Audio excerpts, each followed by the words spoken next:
Θα γνωρίσουμε έναν επαγγελματία ελαιοπαραγωγό. Ζει από αυτό. Η δουλειά του είναι να καλλιεργεί και να μαζεύει ελιές και να κερδίζει από το λάδι του. Και όχι μόνο από το λάδι του, και από τις ελιές τις επιτραπέζιες. Έχει επενδύσει σημαντικά σε ένα μηχάνημα, το οποίο, από ό,τι θα δείτε και εσείς στη συνέχεια και θα μας πει και ο ίδιος, πραγματικά του έχει λύσει τα χέρια. Τελικά, μήπως τα μηχανήματα πρέπει να γίνουν μέρος της καθημερινότητάς μας στην παραγωγή?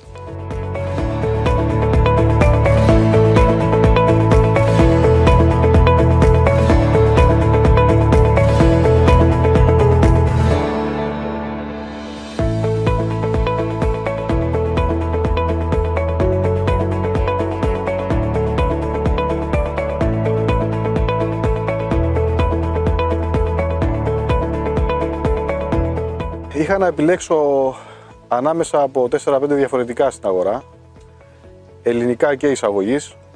Αφού πήγα πολλές φορές επιδείξεις του κυρίου Αβιέρου και αφού επισκέφθηκα κτήματα που λειτουργούσαν ήδη τα εισαγόμενα, επέλεξα στον κύριο Αβιέρο για το λόγο ότι το έκρινα ότι ήταν το πιο ευέλικτο και πιο αποδοτικό στα κτήματα και στις ανάγκες της δικές μου. Συγκριτικά με τα μηχανήματα που είδα άλλων εταιριών, κατασκευαστών και εισαγόμενα, μου έκανε τρομερή εντύπωση το πόσο εύκολα μπορούσε να κινηθεί μέσα στο κτήμα. Αυτό το καθιστά εξαιρετικά γρήγορο στη συγκομιδή και εξαιρετικά εύχριστο στο χειριστή. Τη στιγμή που τα άλλα πρέπει να εγκατασταθούν σε ένα σημείο για να ξεκινήσουν να μαζεύουν την ελιά, αυτό απλώς μετακινείται μέχρι το σημείο, δεν χρειάζεται να εγκατασταθεί εκεί και μπορεί να μαζεύει το δέντρο εν κινήσει. Το συγκεκριμένο, επειδή έχει κίνηση, είναι τρίκυκλο και έχει κίνηση και στους 3 τροχούς, σκαρφαλώνει όπως ακριβώς ένα μικρό τρακτέρ. Σε επικληνή εδάφη, σε πολύ επικληνή εδάφη, υπάρχουν άλλα μοντέλα, τετρακίνητα, επίσης της εταιρείας Αβιέρου, τα οποία είναι ακόμα πιο σταθερά και πιο ευκόλως μετακινούμενα μέσα σε απαιτητικά κτήματα. Προσωπικά εγώ που έχω και επικληνή κτήματα και επειδή κάνω συγκομιδή και στη Λακωνία, που τα κτήματα εκεί είναι γκρεμή στην ουσία και χρησιμοποιούμε αναβαθμίδες για γρανιά, αυτό στις αναβαθμίδες λειτουργεί ακριβώς όπως και σε ένα επίπεδο κτήμα.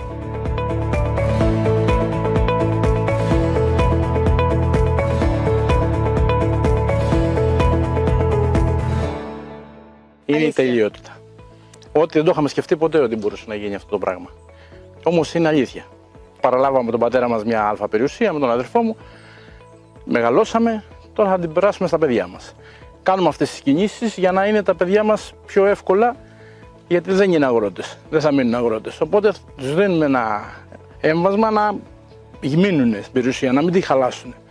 Και ο μόνος τρόπος ήταν αυτός, να εξυγχρονίσουμε την καλλιέργεια και ό,τι βγει. Είναι μια σημαντική επένδυση.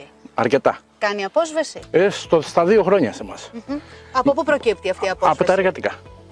Τα εργατικά είναι τρελά τα νούμερα.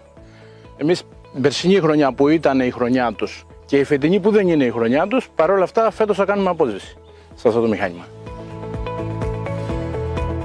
Εγώ επειδή είμαι επαγγελματίας αγρότης, έχω μπει στο πρόγραμμα νέων αγροτών και ασχολούμαι με την ελιά αποκλειστικά, σαν κύριο και αποκλειστικό επάγγελμα, συγκομίζω κάθε χρόνο από 2.500–3.500 δέντρα. Ξεκινάω πολύ νωρίς γιατί δεν προλαβαίνω διαφορετικά και προσπαθώ την ελαιοκομική περίοδο να τη συμπιέσω όσο μπορώ.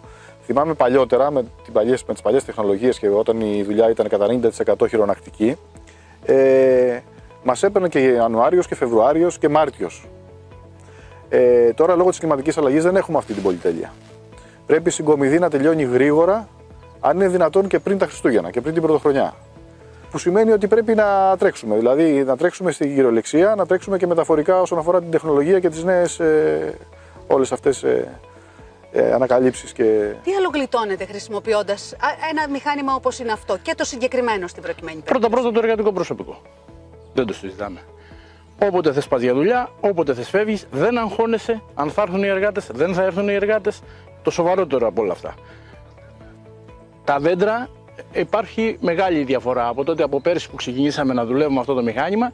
Δεν στραπατσάρονται που λέμε, δεν χτυπιώνται, δεν ματώνουν, είναι σοβαρό πλεονέκτημα αυτό. και δίνουν καρπό κάθε χρόνο. Είναι ένας μέρος, είναι πολύ λεπτό το θέμα, δηλαδή στο να δώσει η ελιά και κάθε φυτό καρπούς, και όμως αυτό παίζει ρόλο. Είναι ένα βαρύ μηχάνημα για τον ελαιόνα. Κάνει ζημιά η βούρτσα? Όχι. Καθόλου? Όχι καθόλου, γιατί... Ούτε κόβει, γιατί κάποιοι μπορεί να ρωτήσουν ότι μπορεί να κόψει τους νέους βλαστούς. Όχι, δεν τους κόβει τους νέους βλαστούς, γιατί δεν περιστρέφεται. Είναι το σύστημα κουπεπέ που λέμε, πάει μπρος-πίσω. Γυρίζει μπρος-πίσω. Και αυτό δεν επιφέρει βλάβη στην ελιά καθόλου. Καθόλου. Οι άλλες οι δέμπλες που λέμε, αυτά εδώ τα χτενίζουν. Με αποτέλεσμα αυτούς τους τρυφερούς βαστούς να τους κόβουν. Αυτό δεν έχει καμία σχέση. Αυτό πάει μπρος-πίσω. Είναι πολύ φιλικό προς το δέντρο, σε σημείο που το δέντρο να αποδίδει και την επόμενη χρονιά. Τα δέντρα που συγκομίζονται με το μηχάνημα δεν έχουν ζημιές πάνω, ούτε υπάρχει ανάγκη να κοπούν οι κλαδοί. Οπότε το δέντρο μπορεί να φωτοσυνδέσει το χειμώνα με ένα καλό κλάδεμα το Φεβρουάριο. Την επόμενη χρονιά θα έχεις πάλι μια παραγωγή της τάξης του 40, 50, 60 και 70% αναλόγως στις περιοχές. Την οποία παραγωγή θα την έχανες αν έκανες συγκομιδή με τον παραδοσιακό τρόπο. Αυτό είναι ένα τρομερό πλεονέκτημα της νέας τεχνολογίας, το οποίο δεν αναφέρεται. Και ίσως είναι και ένα από τα πιο σημαντικά. Πέρα δηλαδή από τη μείωση του εργατικού κόστους.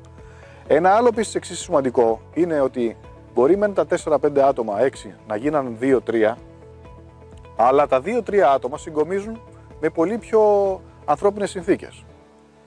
Δεν είναι κουραστική πλέον η δουλειά, δεν χρειάζεται να ανεβαίνεις πάνω στα δέντρα, δεν χρειάζεται να χρησιμοποιείς επικίνδυνα εργαλεία όπως είναι τα λισοπρίωνα ή κονταροπρίωνα, δεν χρειάζεται να κάνεις πολύ καθαρισμό κάτω στο πανί, ο καρπός πέφτει καθαρός. Δεν χρειάζεται να κάνεις πολύ μετά δυνατό κλάδεμα, καθάρισμα, γιατί το δέντρο δεν έχει ταλαιπωρηθεί, οπότε οι ανάγκες του μετά και σε κλάδεμα και σε αυτό είναι πολύ πιο λίγες. Δηλαδή, όσο περνάει ο καιρός και το δουλεύω, τόσο πιο πολλά πλεονεκτήματα βλέπω και σαν μηχάνημα, αλλά και σαν τεχνική γενικότερα στη συγκομιδή. Μπορούμε να μιλάμε πολλή ώρα για τα πλεονεκτήματα και δεν ξέρω πόσα θα ανακαλύψω ακόμα. Ούτε φύλλα έχει μέσα, ούτε τίποτα. Είναι πεντακάθαρο. Σουηθήκανε τα χέρια μου. Ένα άλλο πλεονέκτημα που δεν αναφέραμε. Με τη χρήση αυτής της τεχνολογίας δεν χρειάζονται πολλά άτομα να μετακινούνται πάνω στα δίχτυα. Που σημαίνει ότι δεν πατάμε τις ελιές. Το μηχάνημα δουλεύει πάντα πάνω σε καθαρό πανί. Άρα ο καρπός, όπως πέφτει από το δέντρο, είναι ανέγκυχτος, χωρίς πληγές, που σημαίνει ότι δεν οξυδώνεται και αυτό βελτιώνει την ποιότητα του ελαιολάδου. Είναι ένα ακόμα όφελος αυτής της τεχνολογίας. Και είναι εμφανές στο τέλος της ημέρας. Όταν γίνονται οι τελικές αναλύσεις του ελαιολάδου, είναι ξεκάθαρα εμφανές το πόσο βελτιώνει την ποιότητα. Όταν πριν πάρουμε το μηχάνημα, είχαμε 2 γεννήτριες, 6 δέμπλες από αυτές και 2 ραβδιστικά. Μιλάμε 4 μηχανές δουλεύανε. Κάθε μέρα εγώ δεν έκανα τίποτα άλλο. Έκοβα ελιές και έφτιαχνα ζημιές.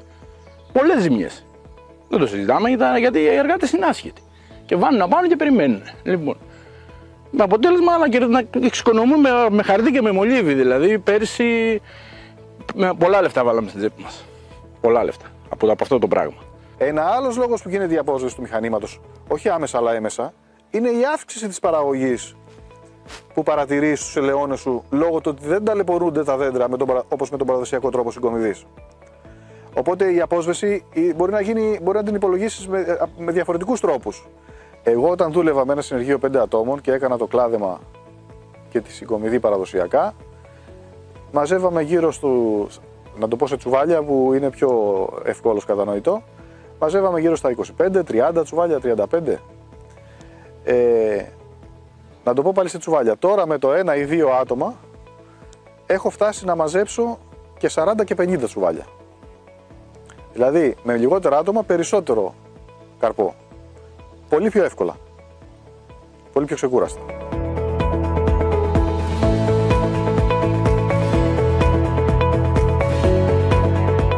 Όταν έχουμε 10 μηχανήματα να δουλεύουν στο κτήμα, σίγουρα κάποιο θα χαλάσει.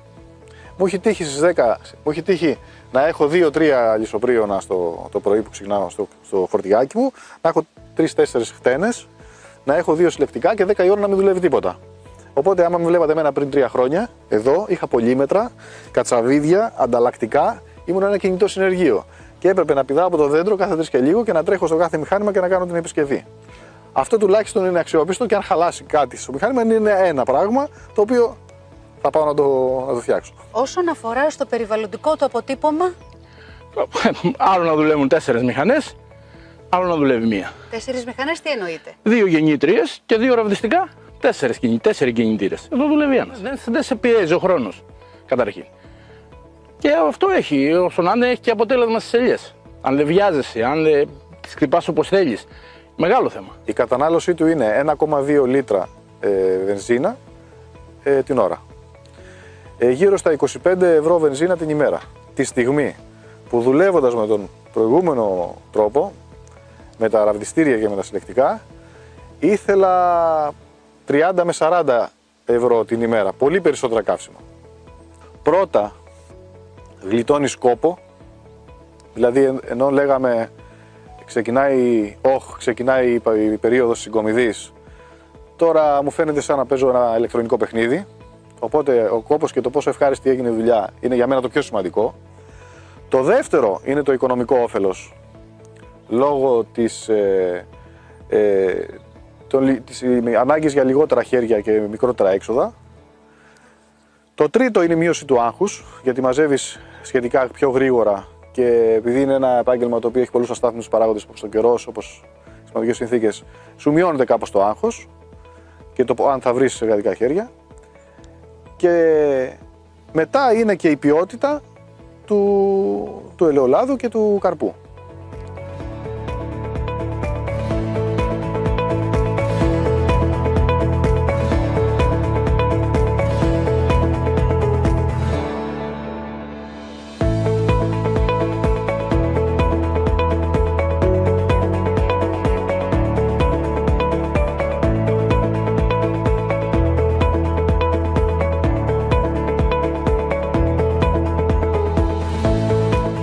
Το προτείνω ανεπιφύλακτα σε κάποιον ο οποίος είναι επαγγελματίας, ο οποίος θέλει να ασχοληθεί, να συνεχίσει να ασχολείται με την ελαιοκομεία, αλλά το προτείνω και σε μικρότερους παραγωγούς, οι οποίοι μπορεί να μην έχουν το οικονομικό όφελος αν θα το πάρουν, να μην κάνουν απόσβεση, αλλά μπορούν σε σχήματα με άλλους να συνεταιριστούν, να φτιάξουν μικρές ομάδες και να συνεργαστούν μεταξύ τους και να βάλουν ένα μικρό κεφάλαιο ο καθένας και να πάρουν ένα μηχάνημα από κοινού.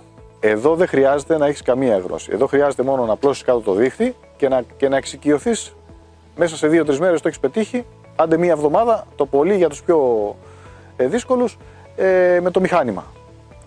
Και μπορείς να ξεκινήσεις και να κάνεις συγκομιδή σε οποιοδήποτε ελαιώνα που έχει πρόσβαση το μηχάνημα. Ελπίζω οι νέες τεχνολογίες όπως αυτή του κύριου Αυγέρου να εξελιχθούν κι άλλο και να επιτευχθεί ο στόχος που είναι κάποια στιγμή να γίνει η συγκομιδή τουλάχιστον 100% μηχανική.